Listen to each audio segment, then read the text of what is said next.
When we talk about active shooter incident management, have you ever wondered what are the big misconceptions?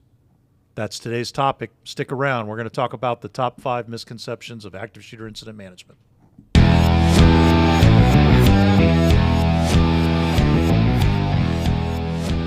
Welcome to the Active Shooter Incident Management Podcast. My name is Bill Godfrey, podcast host. Sitting with me is Don Tuten, one of our law enforcement instructors. Across the table, Peter Kelting, another one of our law enforcement instructors. And Jill McElwee back in the house, like myself on the fire EMS side. Welcome, everybody.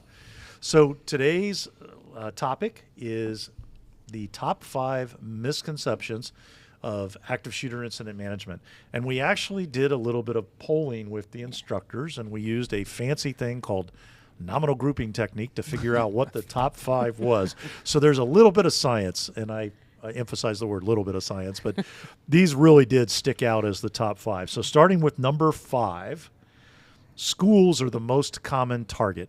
That is the number 5 biggest misconception.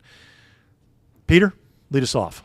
I think schools always comes up as the most common target because it's something that's very emotional to all of us. We have children from the community to the first responders, and again the media coverage of those events at the schools. Obviously, they're heart-wrenching, they're tragic, and we see it all the time. So, however, that's not the case by our statistics that show that schools is not the main venue of active shooter events. That's right. It is actually number 3. Businesses are the most common target. Over half of active shooter events occur at businesses. Number 2 is open air venues, like concerts and outdoor venues. And number 3 is schools, which had been declining, but we also don't really know what our impact of COVID was on those numbers yet. But schools sits number 3. But why do you think that is, Don? Why is there so much impression in the general public and amongst responders that schools are that biggest target? Yeah, I think Pete hit on it. I think he gets the majority of the media coverage that tugs on people's emotions. I mean, listen, any active shooter event where people lose their lives is tragic, any one of them. But it brings it home a little bit more when there's, and I hate to use the word defenseless, but I don't know of another word right now, but a person sitting in class doing what they're supposed to do, they have no way of defending themselves whatsoever, and an assailant goes in and takes young people's lives. I mean, I think that gets sensationalized without looking at any statistics. I hate to say this, but it brings in ratings for news agencies, and it is something that this entire country, doesn't matter what political venue that you believe in, anything that deals with kids getting killed, it brings everybody together. Yeah, you have that added component of the parents, because there's that, at a business, there's typically those that aren't involved. Once the investigation has come to a point where it's appropriate, they're going to get in their vehicle, they're going to drive home. But with an active shooter at a school, with a school incident, then we're talking about children who we have parents. That reunification concept adds that added layer. So typically when we in the response arena start thinking active shooter, and as with most things, we go to what is, I'll say, the worst. Now they're all, but what is going to cause us the most work, or the amount of components affiliated with that. And with a school shooting, it just raises that level of response to that next level where we have added responsibilities for reunifying children, for getting the names and identifications. Children don't run around with driver's license typically, unless you're in an age-appropriate school. So with the identification, there's just a lot of added components to that. So I think it rises to that level. So when you say active shooter, along with the attention that it gets in the media, as a responder, I start thinking, man, is this a school? Because if it's a school, then I know we need to make sure we're covering down on, all of those added components. Well, in 25 years ago, when Aurora happened, that was got the nation's attention on how important this response is, how important law enforcement and fire department is on going to these events. And I think a lot of people still go back to that event that just encapsulated the United States during that time. You're talking about Columbine? And Columbine, absolutely. Yeah, I think so. I think it's a pretty understandable phenomenon, especially given what each of you has said.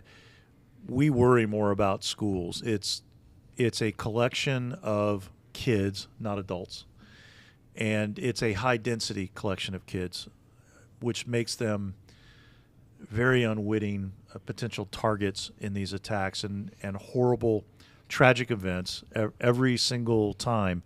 But I think the emotional connection to that is what gives it an outsized proportion in our mind about the frequency of the attacks. But here's the funny thing. Funny's not the right word. Here's the challenge for me. I'm not so sure that the focus on schools is misplaced.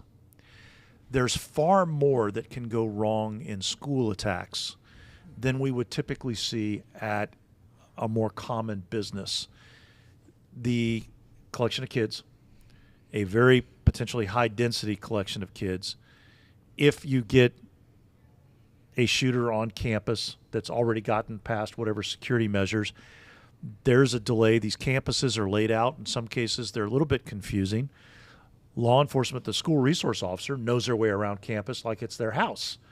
But the average patrol officer may not. And then Jill, you mentioned the reunification, working with the school, complements of social media. The parents will be at the perimeter before we have a perimeter set. We've had instances where parents are wanting to charge in, and we're getting confrontations between parents and law enforcement, in some cases violent confrontations between parents and law enforcement. And I understand the psychology of all that, but those are challenges that are very, very unique to schools. And so even though schools are the number 3 target, and it's below 20%, it was at 19% prior to COVID, and now it's less than that. But I suspect that 19-20% is probably about right. But it's sitting in the number 3 slot. I think that having it top of mind for responders is probably a good thing, because if you can handle a school incident, you'll be able to handle the open air venue. Yep. You'll be able to handle the business. Would you? Anybody disagree? Agree? Not at all. The complexity at a school is just up there. It's the top of our concerns. As we just discussed, we may be saying a ranking order, but it's kind of like watching a horse race. They're crossing the finish line within milliseconds. Yes. Our preparedness for any active shooter event, especially schools, needs to be top notch. Ready for that complexity. And it's changed. I mean, listen, since Columbine, school safety has been, there's more awareness for school safety now.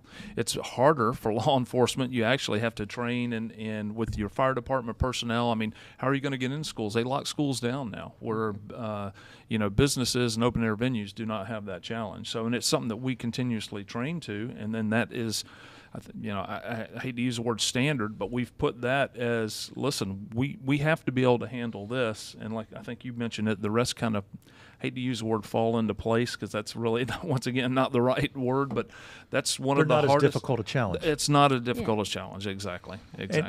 And it's interesting you mentioned the security measures, Don, that have come up over the last several years. And always dangerous to do math live on air. I think you mentioned that in one of our earlier podcasts. Yeah. But about 5 years ago, school shootings were sitting in the number 2 spot at about 25%. Businesses has always been the most common target. But just 5 years ago, they were at 25%.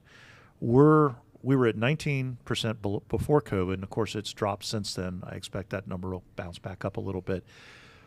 Point being that we've dropped 6 percentage points in 4 or 5 years, even though the data set includes data from 21, coming on 22 years now of data that's been tracked. And when you look at the numbers, that's a statistically significant change.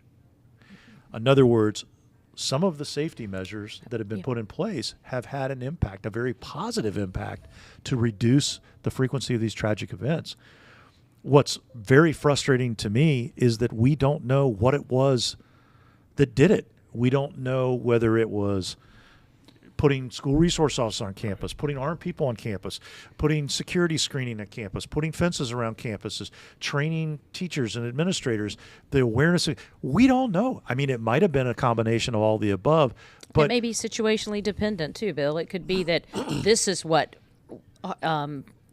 had an impact on this region or this school, but this school it required a couple of those. I think it's like with a disease process, and when the docs tell us these are the 5 things I need you to do, one or a combination of these 5 things are going to straighten you up, and so it's just taking lessons learned and realizing that if you had a soft, if the school is a soft target, let's not make it a soft target. So that's one thing, and just combating these challenges one by one. Yeah, I think so. It's so frustrating to me as a nation. We're spending billions of dollars to try to make our schools a little bit safer. Something we've done worked, and we don't know what it is. Well, and it's accepted. The more we do for schools, it's accepted. You don't get pushback from the communities because everybody wants our kids to be safe.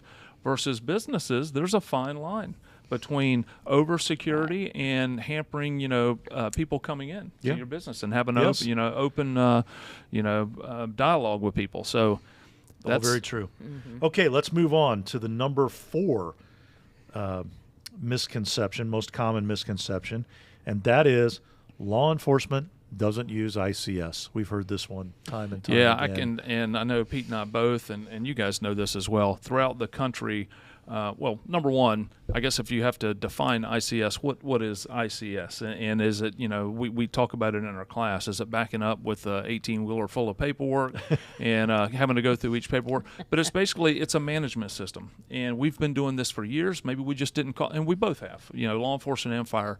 But maybe we didn't call it ICS. But with that said, over the past 20 years, I think all law enforcement agencies, to some extent, understand the importance of being on the same page with our fire brothers and sisters, and having an incident that is run strategically, that's well versed out, that has many players that come into it, and it's basically the understanding of how the incident command system works. So, no, I can't agree more with Don. Is we say in the class we use ICS just from the first officer on scene, right, that takes charge of the scene and starts, separating out the responsibilities and delegating the rest of the response to that scene. We kind of joke about it on a barking dog call, right? But no, we've been practicing ICS for years now, and I think from law enforcement we recognize that the more we're organized and the more we're disciplined, then the more we can focus on a proven process and put that into place. And make good strategic decisions utilizing all the information and intelligence that's available to us as we work through our command. And I know the 3 of you have heard me say this in many, many classes. It's kind of part of my standard shtick when we talk about ICS and law enforcement, because we have heard this as we travel across the country. And I always say the same thing, respectfully, to those law enforcement officers who think they don't use ICS, I disagree. And here's why. And I walk them through the example. When the first officer shows up and they're the only one there, who's in charge? Well, that officer is. And when the sergeant shows up, who's in charge? The sergeant is. When the lieutenant shows up, who's in charge? Most of them say the sergeant because we don't let lieutenants take charge of anything. But the point being is that there's already an established hierarchy that law enforcement has been using for years and years and years and years, and it works well. And fundamentally, at its roots, that is the incident command system. Who's in charge? Who am I working for? Who is working for me? What is my mission? What is my task and purpose? Absolutely. What do I have to report to? Who is my boss? Who's working for me? That's it. Yep. And now the fire service and FEMA, we met well. Mm-hmm. We met well, but it didn't go so good. We've convinced law enforcement that, to your point, Don, ICS means an 18-wheeler tractor truck is going to back up with paper and vomit paper on your scene. There's a form for that. Yeah, there is, and it's not. That's not what ICS is. And so I think when you take it down to that level, at least it's been my experience as we travel the country, for law enforcement officers, it just kind of disarms the hesitation and the angst about it. We don't want you to change how you're doing that. The sergeant still has management responsibilities. The lieutenant has management responsibilities up and down the food chain. In fact, the only really thing we're asking you to do is just call yourself something different on the radio. So if you're 7 Mary 3 day to day, if you're the incident commander, you're command on the radio. If you're the one running tactical, Don, you're tactical on the radio. Yep. Yeah. If Pete's on a contact team, he's contact 1, contact 2, contact 3. And so I think when you break it down to that level, it's disarming for most law enforcement, or at least it seems to be in my experience. Would you agree, Jill? I think that you just hit it on the head. It's just taking that negative connotation that we find from some of the classrooms, like, oh, that FEMA stuff. It's like, not FEMA stuff. This is, we learned tragically as a nation that we needed a national incident management system. That's the NIMS. And one of the 4 components of NIMS is the incident command system. And it's simply, at its ground level, is there a chain of command? Well, do our agencies, we operate with a chain of command every day. We test for that.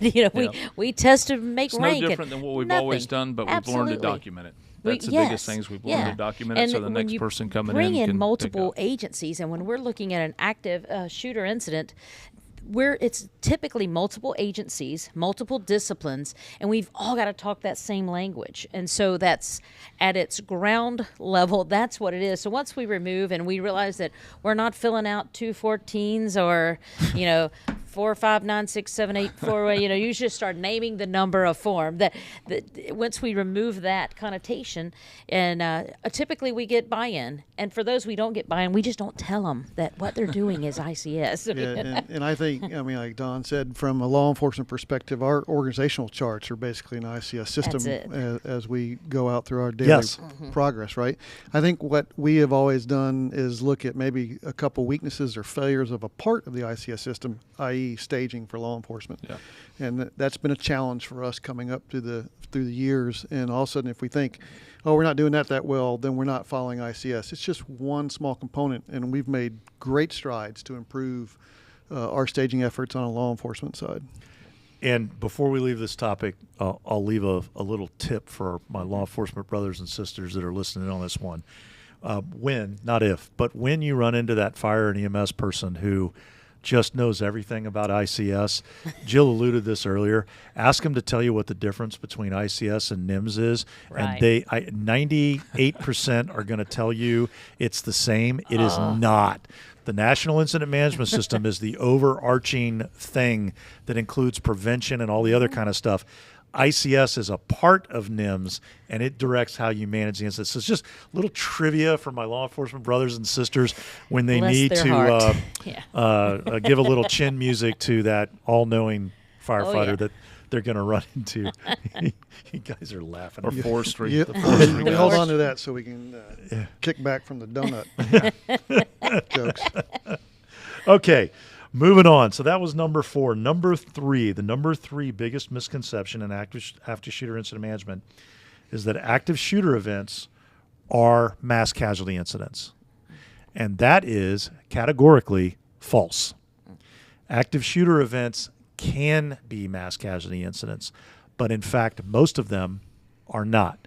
And bear with me here a little bit so we all make sure we're on the same page with the statistics lesson. Everybody understands what average is. But let's talk about the median number. So the median is the middle of the data set.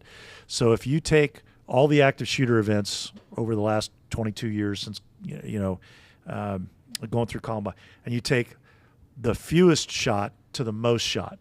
So the ones, the 2s, 3s, 4s, 5s, up to what was Aurora, then Pulse, now currently standing at Vegas at the top. The median of that is the middle point of that data set. So halfway through that number laid out in order. Median number shot is 3. And of those 3 shot, 2 are killed. I'm sorry. Median number shot is 3. Of those 3 that are shot, 1 is killed. 3 shot, 1 of which is killed. That's not a mass casualty incident. Not by definition. No. And how often do our listeners who are out there working the streets run car accidents with 3 or 4 people involved? Depending on the jurisdiction they're in, that could be an everyday occurrence or a once-a-week occurrence, but you don't treat that as a mass casualty incident. And the impact to that, us in an active shooter event, is that it can slow things down. And the clock is ever present. Right. And that's where, and in class, we talk about this a lot with especially the fire folks, that oftentimes we have, we get a nice, cool piece of equipment or a tool, and we want to use it, like, and with an active shooter, we're thinking mass casualty, and we're preparing, and maybe initially we don't know the number, so we start preparing.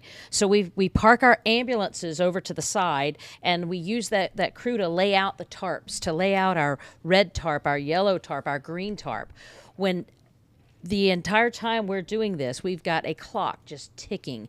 And on a shooting incident, we've got penetrating wounds, which means blood's not where it's supposed to be. We need this person to be transported. So if we're just laser focused on preparing for that mass casualty, we're missing the most important point, the big picture, that this person has got to get to where they can get that ultimate definitive treatment, which is in an operating room and transporting. And I think because there's that added component of knowing that this is a crime scene, that we're going to have to go in potentially, at more times than not, with a security element around us on the EMS side to get those that have been shot to a casualty collection, or from a casualty collection point to that ambulance.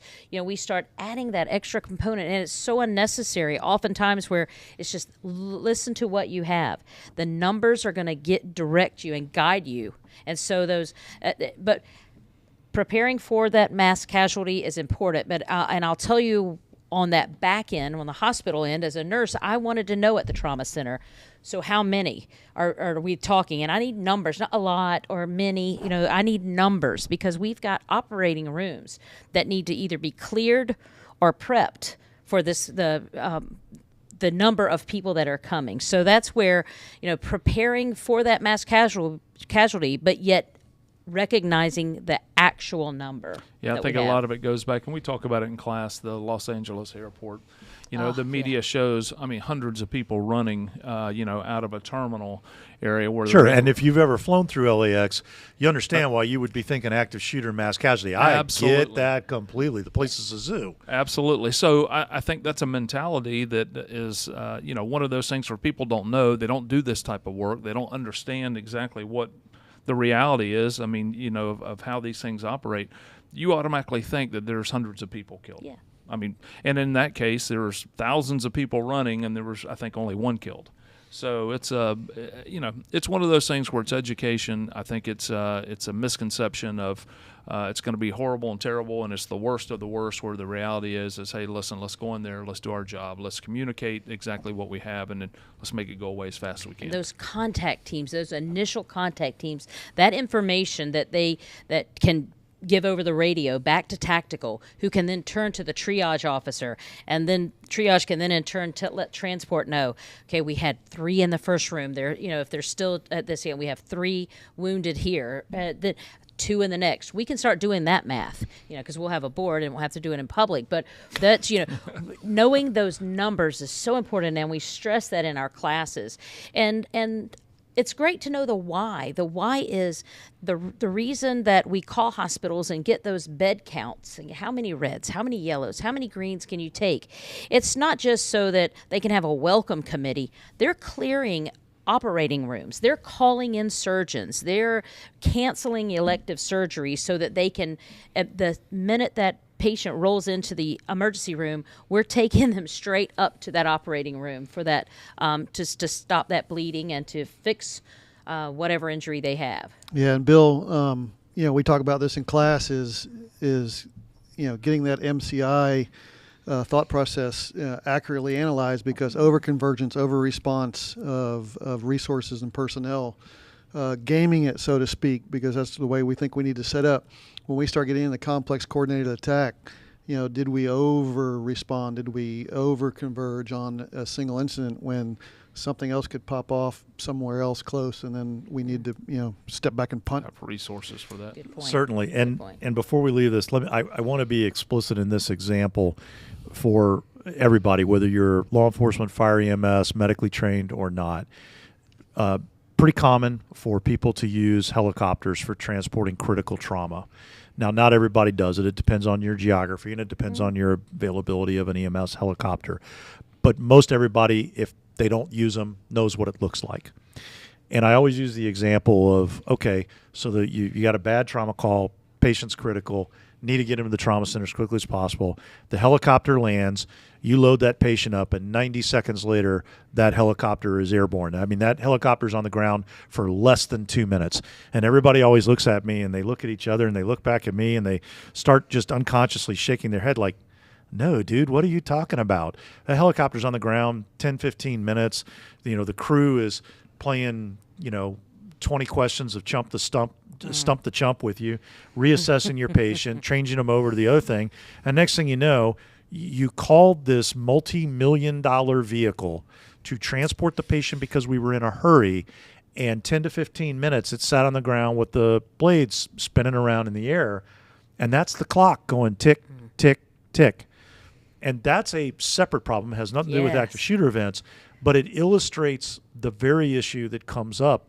If you have an active shooter event that is not a mass casualty, it's 3 or 4 people that have been shot, but you set up the red, yellow, green tarps and you treat it that way where you're delaying putting that patient that came out onto an ambulance.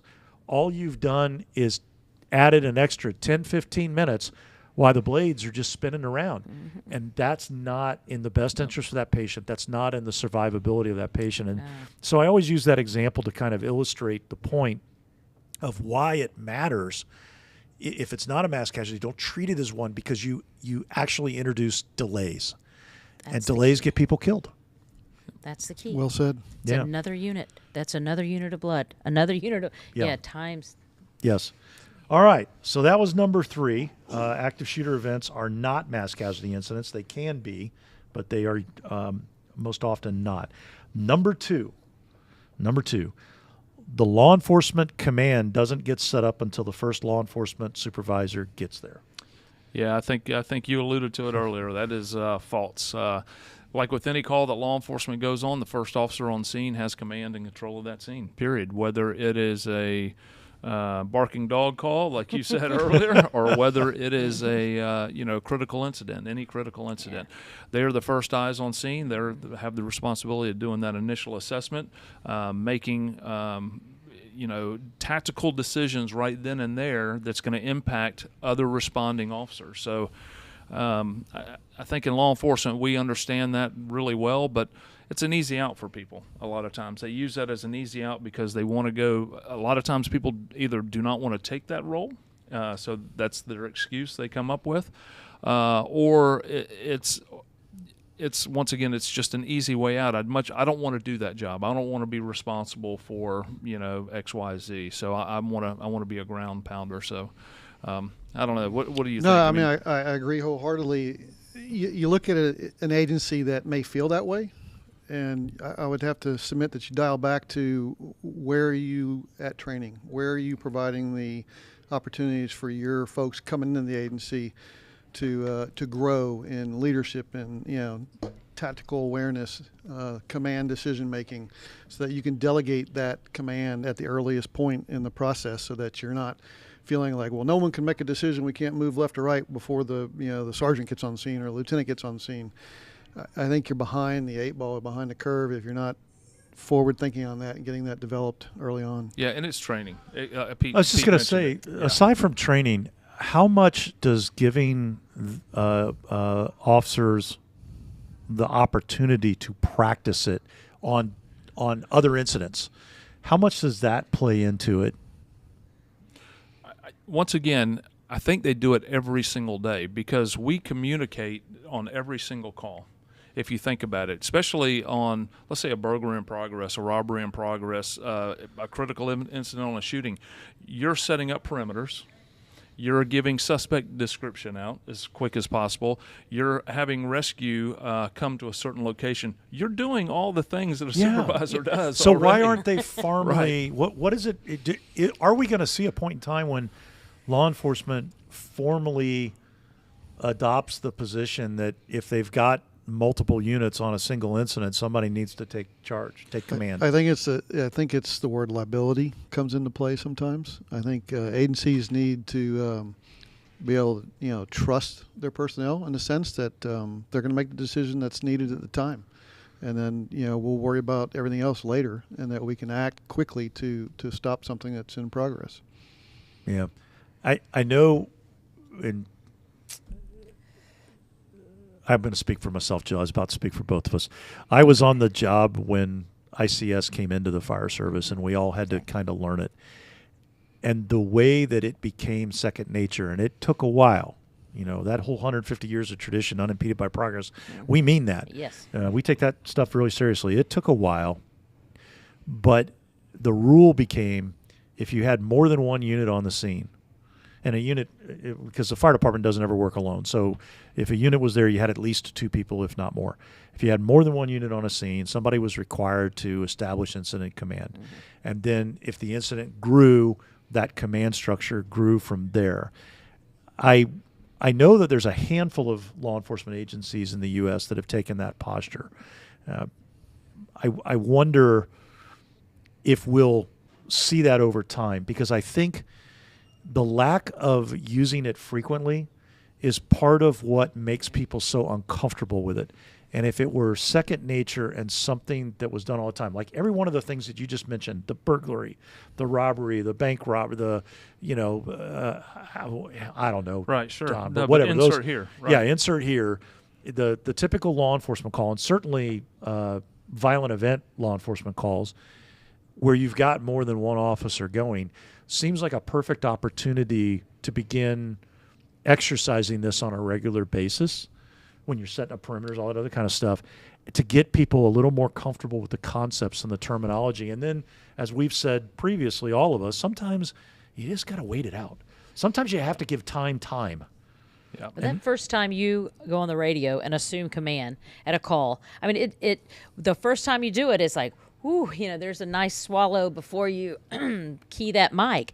But when it's done on a routine basis, then it becomes just that. It becomes routine. And then it's not, because once you realize or you look at the big picture, that tells everyone else responding, this is where you need to respond to where I am, especially the person that's going to assume command from me, which is what you really want to happen. So it's so key, and that routine introduction of that I think it goes hand in hand with just the way we changed our response for active shooter, which we're talking about, right? Mm-hmm. It's the same thing with changing our mindset on who's in charge, who can take command, not the old adage of, well, who, like you said, they're taking command on, they get on the scene. Well, who is he or she think they are? Exactly. I'm the sergeant Well, here, it's I'm a norm now lieutenant too. here, right? You got to Right. think. You got to think about Pete did this. it. We're Yep. old guys, so we always took True. direction. Think about it. Right. Now, It's this expected job now. has expounded into the expectation of the first officer in the scene, whether it's to stop a threat or whether it's to give guidance and direction for other officers coming.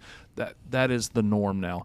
Not saying it wasn't back 30 years ago, 30 plus years ago when we started, but this is a different dynamic now. Now the responsibility has been changed in training, so I think it's a lot more understood. I agree. used to kind of joke about you're a certain rank today, right? A deputy or a police officer or or a firefighter or whatever, and then tomorrow you're the next rank up. Yeah. What was the 24-hour difference between the decisions There you go. Absolutely. There you yesterday go. and the decisions you're going to make Great today, point, right? Pete. The experience to get to it, I think that's great. All right. So that was the number 2. The law enforcement command doesn't start till the first supervisor gets there. That is false, as Don said. It starts with the first arriving officer. Whether they formally declare it or not, we're trying to clean that up, but there's a process in place. The number one biggest misconception about active shooter events is that the incidents end in suicide almost all the time. How many times have you guys heard this one? Every class. Everyone. Every Yeah, class, every everybody class. raises their hand until we educate them. And The categorically false. These things end in suicide about 36% of the time, less than a third. Well, actually, never do math in public. Oh, yeah. Slightly more than a third, but Get the calculator out. whatever. It's one of life's greatest They lessons. meant what I knew. It's not the majority. Yeah, I mean, I think there's a lot of variables there, Bill. You look in years past, just from the coverage of anything media-wise, there wasn't an avenue for it to be just spread across the world as quickly as it is today. Yep. And then couple that with, what goes on now with terrorism since 9/11 and the individual, the bad actors, moment of fame that they're looking for, or the message or agenda they're trying to push. It's totally different from 10, 15, 20 years ago to today and what they're trying to accomplish. Yep. Yeah, and I think the other thing that we really have to keep in mind, we were joking on our one of our previous podcasts about, the two things that people don't like is the way things are and change. And change is hard, right? Yeah. Change is hard. But I think it's important to remember that things do change over time, including with the bad guys and the way they attack. And we are fundamentally, over the last 2 to 3 years of data, we are seeing not just a soft shift, but a dramatic shift in behavior on the scene. So for those that are not following what I'm talking about, we've had, just like schools have had a statistically significant decline, we have had a huge drop in active shooter events ending suicide. It has been more than a 15% drop. But that's a 15% drop in 3 years across more than 20 years of data. So it's a huge drop off. And the example I would use is, think about the last handful of active shooter events that you can remember hearing about on the news. How many of them ended in suicide versus shooting it out with the cops, fleeing the scene, or some other type, being subdued, some other type of outcome, being taken into custody. What we are seeing in the last 3 years is a huge swing. They're not killing themselves. They're either choosing to shoot it out with law enforcement, or they're fleeing the scene, both of which have huge implications for law enforcement on management of these events. Because if they do flee the scene, now you've not only got the event, you got a manhunt you got to manage. Yep. And if you've got somebody that's hell-bent on shooting it out with your officers, that is a huge threat in its own. So, what are your thoughts on I think the change we're seeing? I think in years past, bad actors at that time, the reason they probably took their life was because they wanted to not face incarceration, right? It was whatever the agenda was for them for the day, personal, individual, it was done. It wasn't looking for a message and agenda. And today in these events, they're not afraid to die. Actually, they want, like you just said, they want to get in that shootout. They want to be seen. They're not afraid of being incarcerated for the rest of their life because they can continue to carry on their message. Well, even and their in message jail. now can be live stream, and that's another Absolutely. piece of it now. Yep. So, I mean, we're seeing a lot more events now where people are going on some form of a live stream and or a manifesto. Sensationalism, and look at me. Correct, and that's a piece of it also. It doesn't fulfill that fantasy or message or whatever that case may be for that one person. That is fulfilling it by going through with it and then trying to continue, letting this thing run out. And Pete, to your point, and let me be very clear, this is my personal opinion. I don't think incarceration worries anybody anymore. Yeah. I don't think it's much of a deterrent. I think they don't believe it'll happen to them. They'll get away with it. They won't get caught. If they do get caught, their lawyer will be able to get them off with a slap on the wrist. Sympathizers. Yep. I don't think that's a fear anymore. So you've got more that go into it that are looking for this is the way they're going to end their life. They're going to make a statement and be done with it. And then you got those that want the statement or seeking attention. Mm-hmm. But like you said, Pete, they don't really care. Incarcerated, not incarcerated, they're going to go on about their days. And I think, and again, just my And a personal, public disgrace. They're no longer a public disgrace. right. Yeah. And I think the reason why we bring up these statistics is because it also has an effect on how we keep our response in focus, right? In years past, we may not have been, as agile to move left or right with something that we think is going to end relatively quickly because the bad actor is going to take their life. Now we have to be ready for that drawn-out event, that complexity of the event, managing it from all facets, like you said, different scenes, different areas outside the jurisdiction. So it's huge 2 or for 3 us. steps ahead for every call. And let me punctuate it as we wrap up on our time. Let me punctuate it with this statistic on that specific topic. Most active shooter events, the active killing is over before the first law enforcement officer gets there. 57% of them. So it's a little over half. However, for the ones that are still ongoing when the law enforcement gets there, 80% of the time, 80, everybody hear me right? 80% of the time, that killing does not stop until law enforcement does something to stop it. Yep. And that's the cold, hard reality of where we are today. Jill, Pete, Don, Yeah. thank you for coming in today. I appreciate it. Appreciation to our audience for tuning in. If you have not liked or subscribed, please do so, whether you're consuming this on YouTube or on your favorite place to record podcasts or listen to podcasts. And please share it with the people that you work with. The more that we get this information out, the more lives that can ultimately be saved. Thank you to our producer, Carla Torres. And with that, until next time, stay safe.